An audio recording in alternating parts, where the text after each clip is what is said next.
Education हो, AI उसका एक महत्वपूर्ण आधार बन गया है। हम अपने आप को, अपने एजुकेशन सिस्टम को, अपने शिक्षण प्रविधि जो हमारा है, टीचिंग टेक्निक्स है, उसमें किस तरह से सावधानीपूर्वक इसका इस्तेमाल करते हैं, ये हमारे लिए एक चैलेंज होगा। ये बहुत ज़रूरी है। जैसा कि अभी मैम ने कहा कि ये हमारे क्रिटिकल थिंकिंग को किस तरह से प्रभावित करता है, उसकी क्षमता को कम तो नहीं कर रहा है। हम चैट जीपीटी पे डिपेंडेंट तो नहीं हो जा रहे हैं।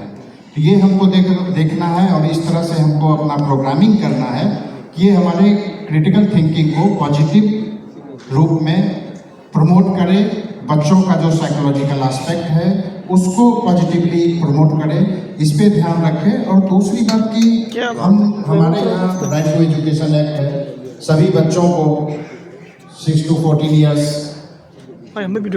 एजुकेशन का फंडामेंटल राइट प्राप्त है।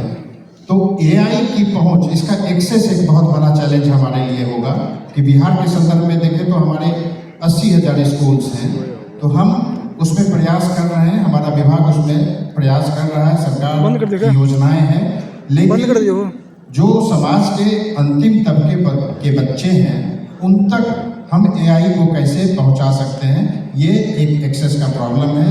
इस पे ध्यान देना होगा। आज हमारे सरकारी स्कूल्स में स्मार्ट बोर्ड है, हमारे पास बहुत सारे ई कंटेंट हैं जो एआई बेस्ड हैं।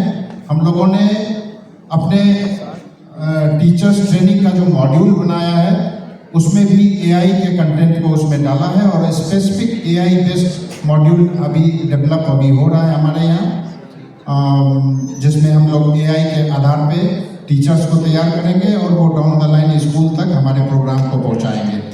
तो अगर हमारे यहाँ एजुकेशन का 2 लेयर होगा, हमारे जो प्राइवेट स्कूल्स हैं वो इन चीज़ों को जल्दी अडॉप्ट करते हैं और हम अगर एक्सेस नहीं दे पाते हैं स्कूल तक, तो ये जो हमारा राइट टू एजुकेशन एक्ट है ये गैर बराबरी का एक संसाधन बन जाएगा, गैर बराबरी शिक्षा में गैर बराबरी का एक माध्यम बन जाएगा।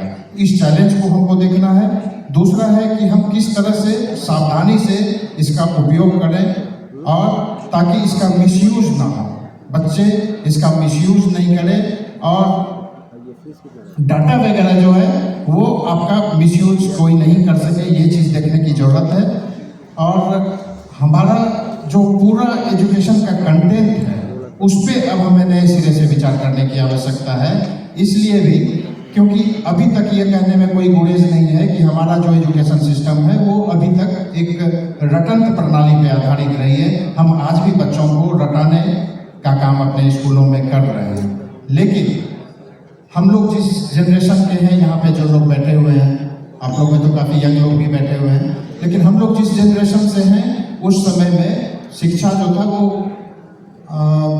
पूरी तरह से टीचर्स, शिक्षक पढ़ाते थे और हम पढ़ते थे, यानी हमारे पास source of information, source of knowledge teachers हुआ करते थे।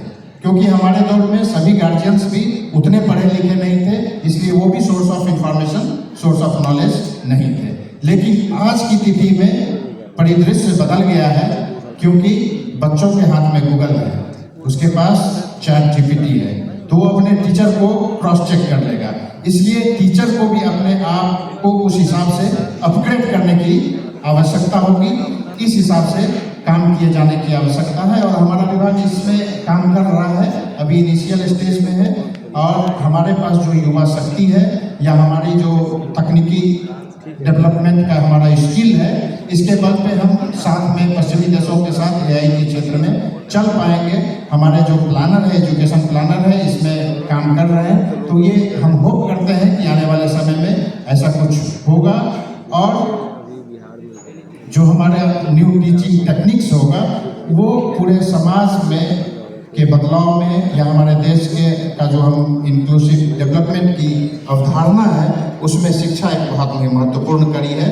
और जब हम नए आधुनिक प्रविधि को उसमें शामिल नहीं करते हैं तो ये एक बेईमानी हो जाएगा।